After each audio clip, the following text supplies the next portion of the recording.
ओम शांति। 13 नवंबर 2024 के ईश्वरीय महावाक्य। पहले सुनते हैं मुरली के मुख्य पॉइंट्स। बाबा ने कहा, तुम्हारी बुद्धि अब नई दुनिया में जानी चाहिए। उठते बैठते यही बुद्धि में रहे, हम ईश्वरीय स्टूडेंट हैं, पढ़ाई पढ़ रहे हैं। अच्छा पढ़ने वाले को टीचर जरूर जास्ती प्यार करेंगे। एक बाप के सिवाय और कोई तरफ बुद्धि नहीं जानी चाहिए। बाबा ने कहा, याद नहीं करेंगे तो पाप कैसे कटेंगे। परंतु माया बहुत धोखा देती है, घड़ी घड़ी बच्चों का बुद्धि योग तोड़ देती है। इसलिए बाप कहते, देह सहित देह के सब धर्म छोड़ अपने को आत्मा समझो, क्योंकि अब वापस घर जाना है। यह अंदर में पक्का करो कि बाबा हमारा बाप, टीचर, सतगुरु तीनों है, जो हमको सतो प्रधान बनने की युक्ति बता रहे हैं। लास्ट में बाबा ने कहा, यहाँ तुम्हें जो शिक्षा मिलती है वह फिर औरों को भी देनी है। पहले पहले तो बाप का परिचय देना है, क्योंकि सभी बाप को और उनकी शिक्षा को भूले हुए हैं। अब सुनते हैं महावाक्यों को विस्तार से। बाबा ने कहा, मीठे बच्चे, सभी को पहले पहले अल्फ का पाठ पक्का कराओ। आप आत्मा भाई भाई हैं। प्रश्न, किस एक बात में श्रीमत मनुष्य मत के बिल्कुल ही विपरीत है? उत्तर, मनुष्य मत कहती है हम मोक्ष में चले जाएंगे। श्रीमत कहती है यह ड्रामा अनादि अविनाशी है, मोक्ष किसी को मिल नहीं सकता। भल कोई कहे यह पार्ट बजाना हमको पसंद नहीं, परंतु इसमें कुछ भी कर नहीं सकते। पार्ट बजाने आना ही है। श्रीमत ही तुम्हें श्रेष्ठ बनाती है। मनुष्य मत तो अनेक प्रकार की है। ओम शांति। अभी यह तो बच्चे जानते हैं कि हम बाबा के सामने बैठे हैं। बाप भी जानते हैं बच्चे हमारे सामने बैठे हैं। यह भी तुम बच्चे जानते हो, बाप हमें शिक्षा देते हैं जो फिर औरों को देनी है। पहले पहले तो बाप का ही परिचय देना है, क्योंकि सभी बाप को और बाप की शिक्षा को भूले हुए हैं। अभी जो बाप पढ़ाते हैं यह पढ़ाई फिर 5000 वर्ष बाद मिलेगी। यह ज्ञान और कोई को है नहीं। मुख्य हुआ बाप का परिचय। फिर यह सब समझाना है हम सब भाई भाई हैं। सारी दुनिया की जो सभी आत्माएं हैं सब आपस में भाई भाई हैं। सभी अपना मिला हुआ पार्ट इस शरीर द्वारा बजाते हैं। अभी तो बाप आए हैं नई दुनिया में ले जाने के लिए, जिसको स्वर्ग कहा जाता है। परंतु अभी हम सब भाई पतित हैं, एक भी पावन नहीं। सभी पतितों को पावन बनाने वाला एक ही बाप है। यह है ही पतित विकारी रावण की दुनिया। रावण का अर्थ ही है 5 विकार स्त्री में, 5 विकार पुरुष में। बाप बहुत सिंपल रीति समझाते हैं, तुम भी ऐसे समझा सकते हो। तो पहले पहले यह समझाओ कि हम आत्माओं का वह बाप है, सभी ब्रदर्स हैं।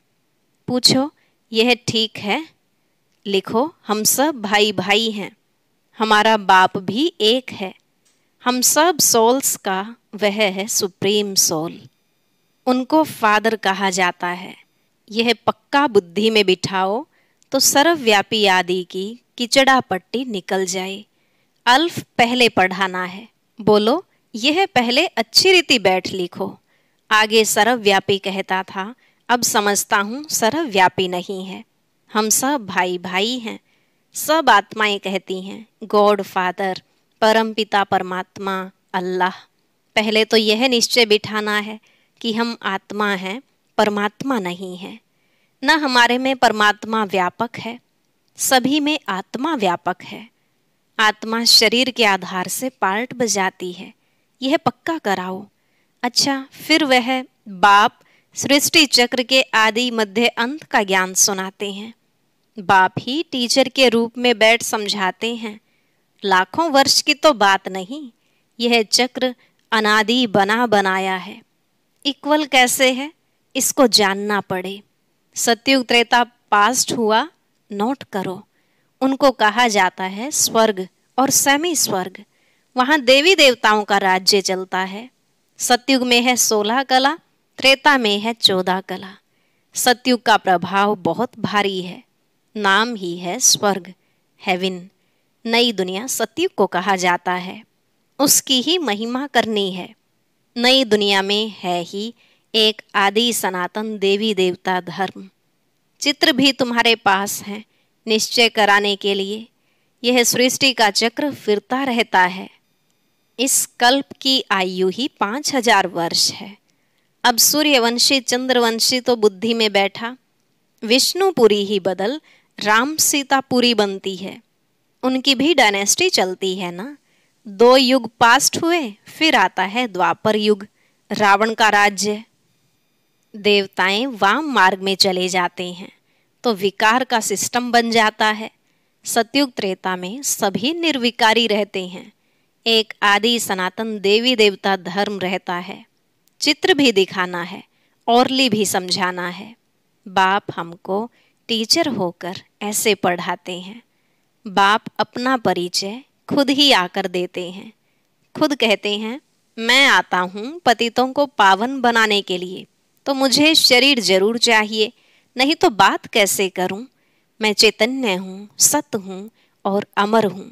सतो रजो तमो में आत्मा आती है। आत्मा ही पतित, आत्मा ही पावन बनती है। आत्मा में ही सब संस्कार हैं। पास्ट के कर्म व विकर्म का संस्कार आत्मा ले आती है।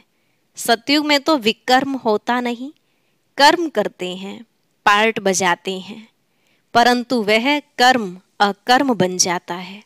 गीता में भी अक्षर हैं, अभी तुम प्रैक्टिकल में समझ रहे हो। जानते हो बाबा आया हुआ है पुरानी दुनिया को बदल नई दुनिया बनाने। जहाँ कर्म अकर्म हो जाते हैं उनको ही सतयुग कहा जाता है, और यहाँ फिर यह कर्म विकर्म ही होते हैं जिसको कलयुग कहा जाता है। तुम अभी हो संगम पर। बाबा दोनों ही तरफ की बात सुनाते हैं। एक एक बात अच्छी रीति समझे। बाप टीचर ने क्या समझाया। अच्छा, बाकी है गुरु का कर्तव्य। उनको बुलाया ही है कि आकर हम पतितों को पावन बनाओ। आत्मा पावन बनती है, फिर शरीर भी पावन बनता है। जैसे सोना वैसे जेवर भी बनता है। 24 कैरेट का सोना लेंगे और खाद नहीं डालेंगे तो जेवर भी ऐसा सतो प्रधान बनेगा। अलोए डालने से फिर तमो प्रधान बन पड़ता है, क्योंकि खाद पड़ती है ना। पहले भारत 24 कैरेट पक्के सोने की चिड़िया था, अर्थात सतो प्रधान नई दुनिया थी। फिर अब तमो प्रधान है।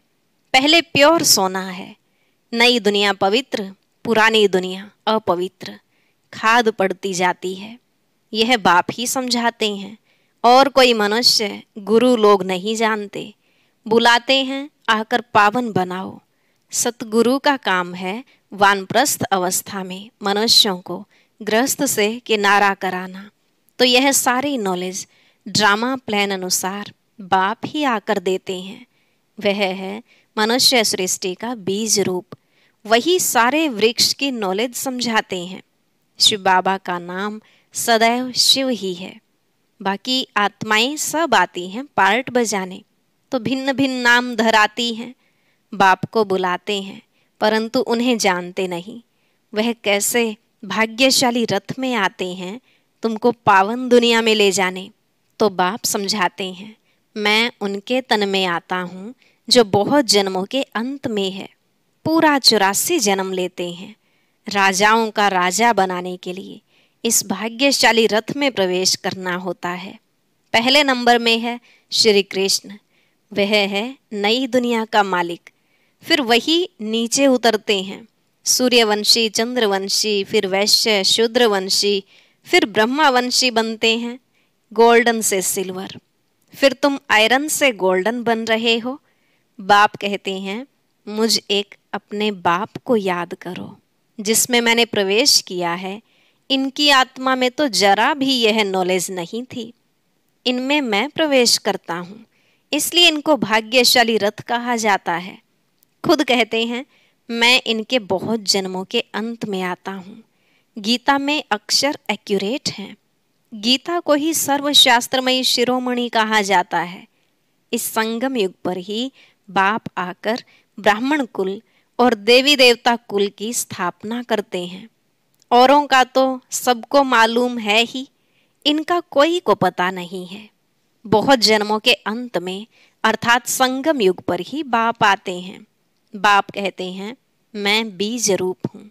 श्री कृष्ण तो है ही सतयुग का रहवासी, उनको दूसरी जगह तो कोई देख न सके। पुनर्जन्म में तो नाम रूप देश काल सब बदल जाता है। पहले छोटा बच्चा सुंदर होता है, फिर बड़ा होता है, फिर वह शरीर छोड़ दूसरा छोटा लेता है। यह बना बनाया खेल है, ड्रामा के अंदर फिक्स है। दूसरे शरीर में तो उनको श्री कृष्ण नहीं कहेंगे।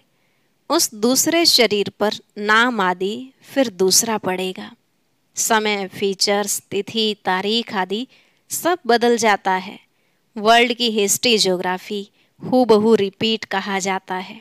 तो यह ड्रामा रिपीट होता रहता है। सतो रजो तमो में आना ही है। सृष्टि का नाम, युग का नाम सब बदलते जाते हैं। अभी यह है संगम युग। मैं आता ही हूँ संगम पर। यह हमको अंदर में पक्का करना है। बाप हमारा बाप, टीचर, गुरु है, जो फिर सतो प्रधान बनने की युक्ति बहुत अच्छी बताते हैं। गीता में भी है, देह सहित देह के सब धर्म छोड़ अपने को आत्मा समझो, वापिस अपने घर जरूर जाना है। भक्ति मार्ग में कितनी मेहनत करते हैं भगवान पास जाने के लिए। वह है मुक्ति धाम। कर्म से मुक्त हम इनकॉर्पोरियल दुनिया में जाकर बैठते हैं। पार्टधारी घर गया तो पार्ट से मुक्त हुआ। सब चाहते हैं हम मुक्ति पावें, परंतु मुक्ति तो किसको मिल न सके। यह ड्रामा अनादि अविनाशी है। कोई कहे यह पार्ट बजाना हमको पसंद नहीं, परंतु इसमें कोई कुछ कर न सके। यह अनादि ड्रामा बना हुआ है। एक भी मुक्ति को नहीं पा सकते। वह सब हैं अनेक प्रकार की मनुष्य मत। यह है श्रीमत, श्रेष्ठ बनाने के लिए। मनुष्य को श्रेष्ठ नहीं कहेंगे, देवताओं को श्रेष्ठ कहा जाता है। उन्हों के आगे सब नमन करते हैं, तो वह श्रेष्ठ ठहरे ना। परंतु यह भी किसको पता नहीं है। अभी तुम समझते हो कि 84 जन्म तो लेना ही है। श्री कृष्ण देवता है, वैकुंठ का प्रिंस। वह यहाँ कैसे आएगा? न उसने गीता सुनाई, सिर्फ देवता था, इसलिए सभी लोग उनको पूजते हैं। देवता हैं पावन, खुद पतित ठहरे। कहते भी हैं, मुझ निर्गुण हारे में कोई गुण नाही। आप हमको ऐसा बनाओ। शिव के आगे जाकर कहेंगे हमको मुक्ति दो। वह कभी जीवन मुक्त, जीवन बंद में आते ही नहीं, इसलिए उन्हें पुकारते हैं मुक्ति दो। जीवन मुक्ति भी वही देते हैं। अभी तुम समझते हो बाबा और मम्मा के हम सब बच्चे हैं, उनसे हमें अथाह धन मिलता है। मनुष्य तो बेसमझी से मांगनी करते रहते हैं।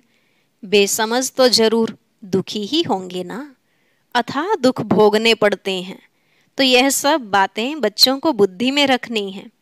एक बेहद के बाप को न जानने के कारण कितना आपस में लड़ते रहते हैं, ऑर्फन बन पड़े हैं। वह होते हैं हद के ऑर्फन्स, यह हैं बेहद के ऑर्फन्स। बाप नई दुनिया स्थापन करते हैं। अभी है ही पतित आत्माओं की पतित दुनिया। पावन दुनिया सतयुग को कहा जाता है, पुरानी दुनिया कलयुग को। तो बुद्धि में यह सब बातें हैं ना। पुरानी दुनिया का विनाश हो जाएगा, फिर नई दुनिया में ट्रांसफर हो जाएंगे। अभी हम टेम्परेरी संगम युग पर खड़े हैं। पुरानी दुनिया से नई बन रही है। नई दुनिया का भी पता है। तुम्हारी बुद्धि अब नई दुनिया में जानी चाहिए। उठते बैठते यही बुद्धि में रहे कि हम पढ़ाई पढ़ रहे हैं, बाप हमको पढ़ाते हैं। स्टूडेंट को यह याद रहना चाहिए। फिर भी वह याद नंबरवार पुरुषार्थ अनुसार रहती है। बाप भी नंबरवार पुरुषार्थ अनुसार याद प्यार देते हैं। अच्छा पढ़ने वाले को टीचर जरूर प्यार जास्ती करेंगे। कितना अंतर पड़ जाता है। अब बाप तो समझाते रहते हैं, बच्चों को धारणा करनी है, एक बाप के सिवाय और कोई तरफ बुद्धि न जाए। बाप को याद नहीं करेंगे तो पाप कैसे कटेंगे। माया घड़ी घड़ी तुम्हारा बुद्धि योग तोड़ देगी। माया बहुत धोखा देती है। बाबा मिसाल देते हैं, भक्ति मार्ग में हम लक्ष्मी की बहुत पूजा करते थे। चित्र में देखा लक्ष्मी पांव दबा रही है तो उसे मुक्त करा दिया। उनकी याद में बैठते जब बुद्धि इधर उधर जाती थी तो अपने को थप्पड़ मारते थे। बुद्धि और तरफ क्यों जाती है। आखिर विनाश भी देखा, स्थापना भी देखी। साक्षात्कार की आश पूरी हुई। समझा अब यह नई दुनिया आती है, हम यह बनेंगे, बाकी यह पुरानी दुनिया तो विनाश हो जाएगी। पक्का निश्चय हो गया। अपनी राजधानी का भी साक्षात्कार हुआ तो बाकी इस रावण के राज्य को क्या करेंगे, जबकि स्वर्ग की राजाई मिलती है। यह हुई ईश्वरीय बुद्धि। ईश्वर ने प्रवेश कर यह बुद्धि चलाई। ज्ञान कलश तो माताओं को मिलता है, तो माताओं को ही सब कुछ दे दिया। तुम कारोबार संभालो, सबको सिखलाओ। सिखलाते सिखलाते यहाँ तक आ गए। एक दो को सुनाते सुनाते देखो अब कितने हो गए। आत्मा पवित्र होती जाती है, फिर आत्मा को शरीर भी पवित्र चाहिए। समझते भी हैं, फिर भी माया भुला देती है। तुम कहते हो 7 रोज पढ़ो, तो कहते हैं कल आएंगे। दूसरे दिन माया खलास कर देती है, आते ही नहीं।